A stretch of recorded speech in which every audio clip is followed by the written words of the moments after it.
श्री ओम करणी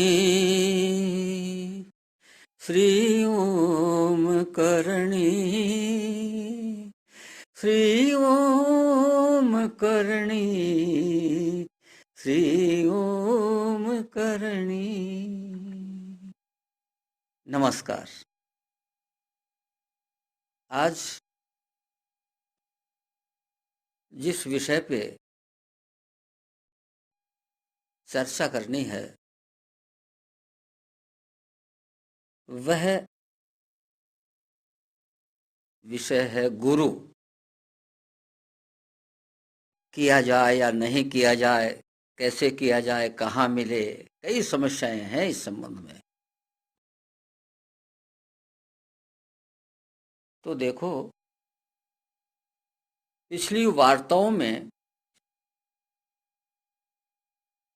आपको स्वामी जी की एक बात सुनाई थी। वो एक दो वाक्य में फिर दोहराता हूँ। स्वामी जी कहते हैं, जैसे भौतिक जगत में नित्य नए नए आविष्कार होते रहते हैं, ऐसे ही मैं चाहता हूँ कि आध्यात्मिक जगत में भी नए नए आविष्कार हों। और ऐसा होना संभव भी है, क्योंकि परमात्मा प्राप्ति के कई उपाय अभी शेष पड़े हैं, प्रकट नहीं हुए हैं। तो आप देखिए, स्वामी जी आविष्कार की बात कहते हैं और ये चाहते हैं वो। और अब हमारे बीच में उनका स्थूल शरीर नहीं है, तो क्या स्वामी जी नहीं है क्या? स्थूल शरीर से उनकी जो क्षमताएं थी, क्या आज उनकी क्षमताएं कम हो गई हैं क्या?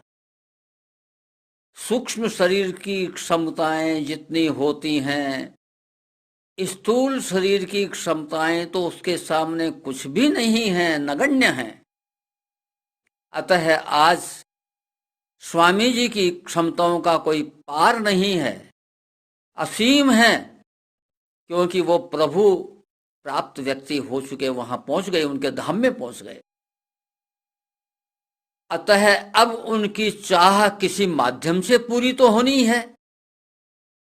तो ये आविष्कार एक दो जो आपके सामने आ चुके हैं, मेरे को अब अभी इसके पहले तक पता नहीं था कि ये आविष्कार हैं, लेकिन स्वामी जी से जब ये शब्द मिला मेरे को आविष्कार, तो मुझे विश्वास हो गया कि ये तो आविष्कार ही हुआ है।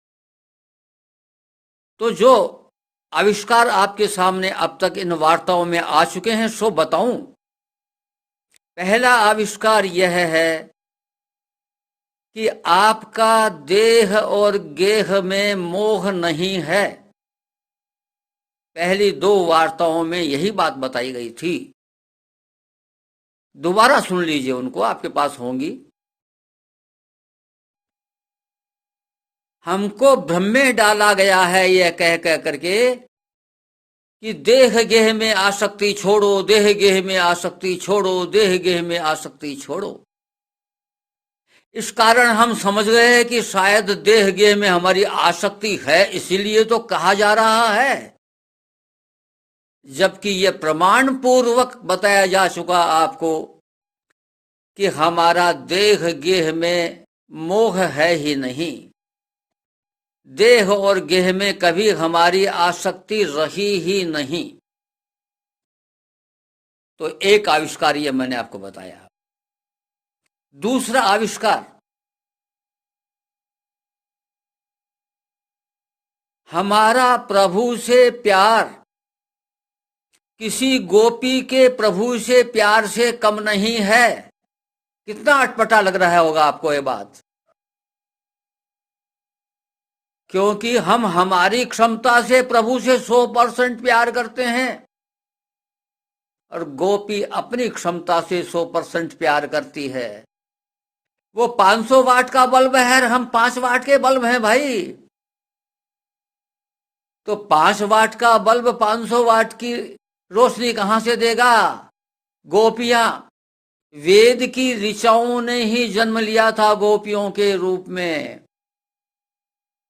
तो उनकी क्षमता का कोई पार पा सकता है क्या? लेकिन हम हमारी क्षमता में चोरी नहीं करते।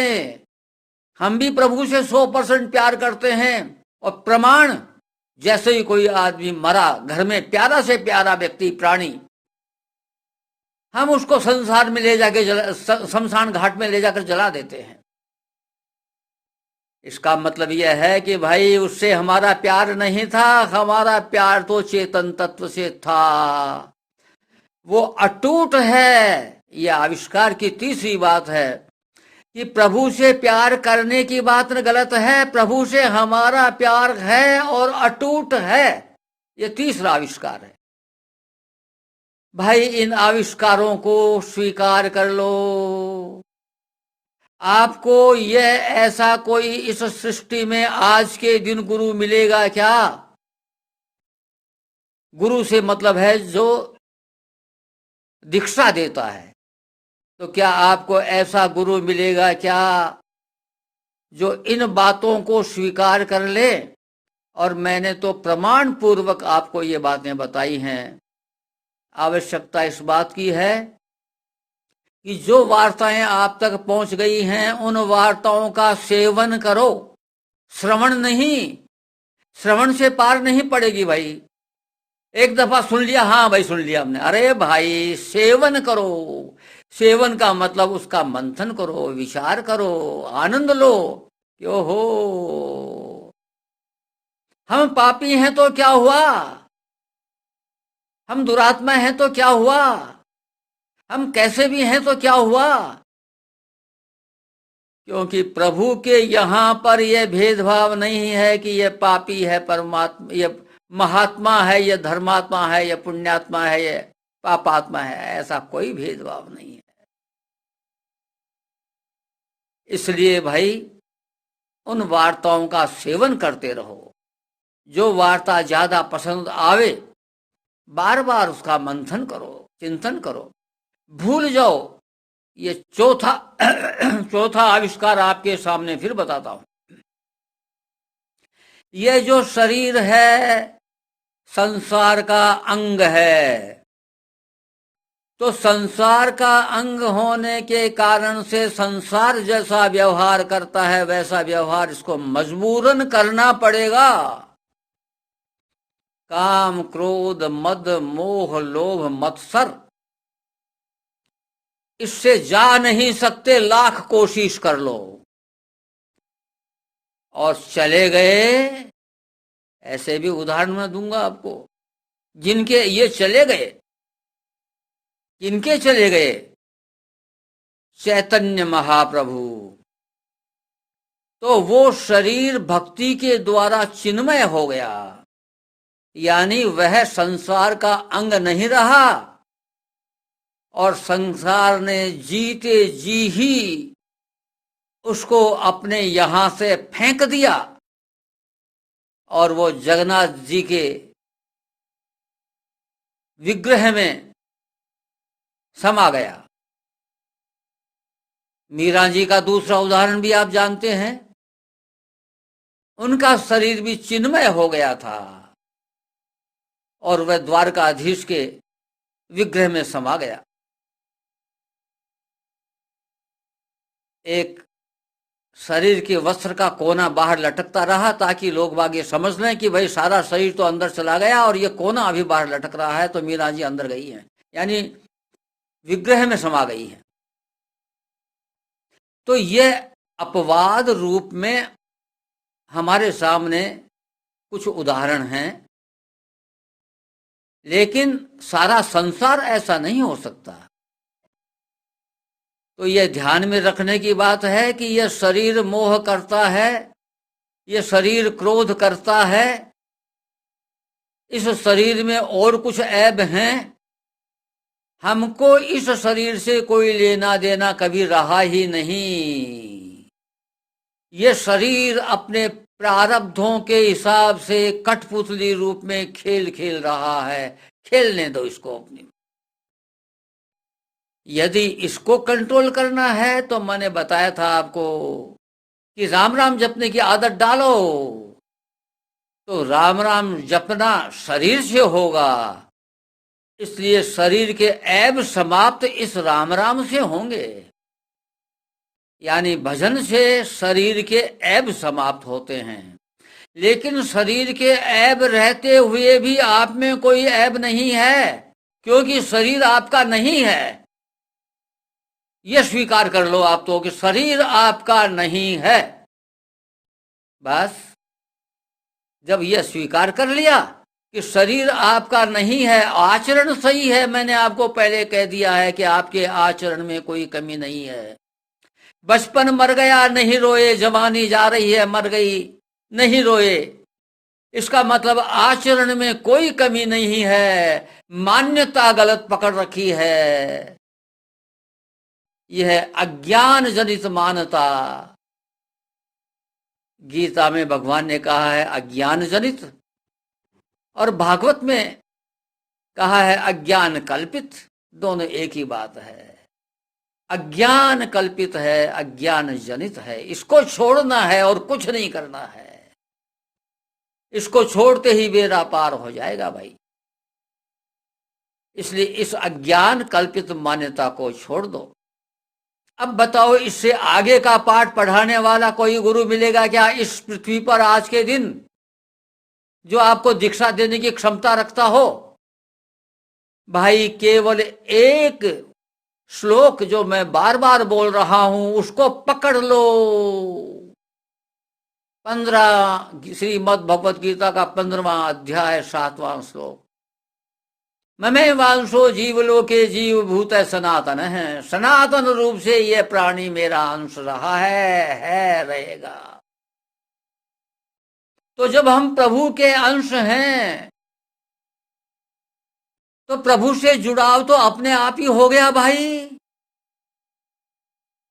ये भौतिक माँ आपको स्कूल में भर्ती कराती है। क्यों कराती है?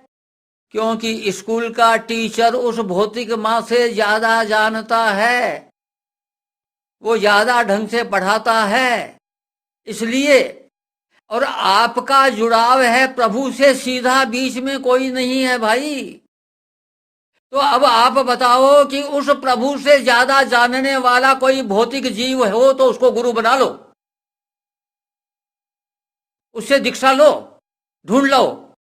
भगवान से कोई ज्यादा जानने वाला है क्या? और आपका सीधा जुड़ाव भगवान से है। अब मेरे को बताओ भाई, आप और भगवान के बीच में मूसल संत को क्यों ला रहे हो? दाल भात में मूसल संत एक कहावत है ना, तो उस दाल भात में मूसल संत को क्यों ला रहे हो? क्यों लाना चाहते हो? आपकी बात यदि आपकी मां नहीं समझेगी, आपकी मां का इशारा आप नहीं समझोगे, तो दुभाषिया क्या करेगा? दलाल क्या करेगा? तो भाइयों, आप खुद ही निर्णय करो कि आपको क्या गुरु की आवश्यकता है, और है तो कैसे गुरु की आवश्यकता है जो प्रभु से ऊंचा हो। प्रभु से ऊंचा कोई मिल नहीं सकता, इसलिए आपको गुरु की आवश्यकता नहीं है। ये ध्यान में रहे। अब मैं आपको स्वामी जी का खुद का प्रवचन का एक अंश सुनाता हूं।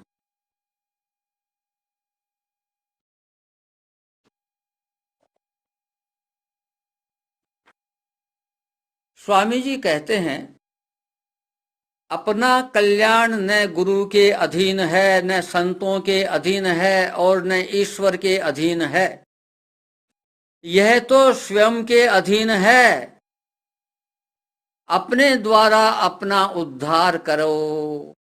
देखो, स्वामी जी ने कितनी जोरदार बात कही है। खुद के अधीन है। खुद के अधीन कैसे है भाई? प्रभु ने कह दिया कि तू मेरा अंश है, तो आप भी कह दो कि हाँ प्रभु, स्मृति लब्धा, मेरे को अब याद आ गया, अब मेरे बात समझ में आ गई कि क्या मैं आपका अंश हूं। आप अपने मुंह से, जबान से, अपनी धारणा में ये बैठा लो कि आप प्रभु के अंश हैं, इसलिए उनकी शरण में हैं, इसलिए उनसे अटूट संबंध आपका है, क्योंकि प्रभु का जोड़ा हुआ है ना, तो सनातन है, प्रभु का जोड़ा हुआ है, तो यह अटूट संबंध है प्रभु से। तो जहां अटूट संबंध हो गया, वहां हमारी प्रेमा भक्ति अपने आप चल रही है। हमको प्रेमा भक्ति करनी नहीं है, क्योंकि करना आता ही नहीं। इस शरीर को कहाँ प्रेमा, ये शरीर संसार का अंग है, ये बेचारा संसार से प्यार करेगा तो करने दो, इसको अपने हिसाब से चलने दो। आप तो ये मान लो, स्वीकार कर लो क्या, कि हमारा प्रभु से अटूट संबंध, सनातन संबंध है, यानी हमारी भक्ति ये मानते ही 24 घंटे भक्ति हो रही है। आगे क्या कह रहे हैं स्वामी जी? आप नहीं करोगे तो कल्याण नहीं होगा, नहीं होगा। लाखों गुरु बना लो तो भी कल्याण नहीं होगा। जब भूख भी खुद रोटी खाने से मिटती है, फिर कल्याण दूसरा कैसे करेगा? आपकी लगन के बिना भगवान भी आपका कल्याण नहीं कर सकते, फिर गुरु कर देगा, महात्मा कर देगा। इस ठगाई में, इस चक्कर में मत आना, इसमें धोखा है, धोखा है। ये शब्द स्वामी जी के हैं भाई, मेरे नहीं है। पहले ही फंसे हुए हो, गुरु मिल जाए तो और फंस जाओगे। जब परमात्मा के रहते हुए हमारा कल्याण नहीं हुआ तो क्या उनसे भी तेज महात्मा आ जाएगा? दयालु, सर्वज्ञ और सर्व समर्थ प्रभु के रहते हुए हमारा कल्याण नहीं हुआ, फिर गुरु से कैसे होगा? क्या भगवान मर गए? देखिए ये शब्द स्वामी जी के शब्द हैं ये।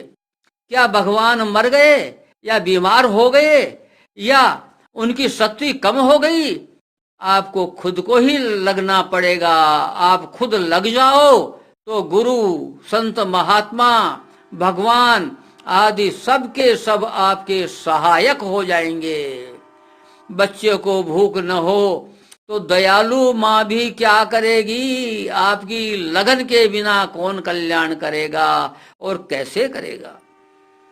अनंत युग बीत गए फिर भी हमारा कल्याण क्यों नहीं हुआ? क्या भगवान की दयालुता में, सर्वज्ञता में, सर्व समर्थता में कोई कमी है? क्या गुरु भगवान से ज्यादा दयालु, सर्वज्ञ और सर्व समर्थ है? जैसे अपना पतन आप खुद कर रहे हो, दूसरा नहीं, ऐसा ही अपने उत्थान भी आपको खुद ही करना पड़ेगा। अन्यथा परमात्मा के रहते हुए आप दुख क्यों पा रहे हो? आपके तैयार हुए बिना कोई कल्याण नहीं कर सकता, और आप तैयार हो जाओ तो कोई बाधा नहीं दे सकता। ये शब्द हैं स्वामी जी के। कैसे कठोर शब्द हैं। अब इसमें अपने आप ही निर्णय कर लो भाई। ये बातें मैंने आपको आज गुरु के संबंध में बता दी, निर्णय आपको करना है। आज बस इतना ही। नमस्कार।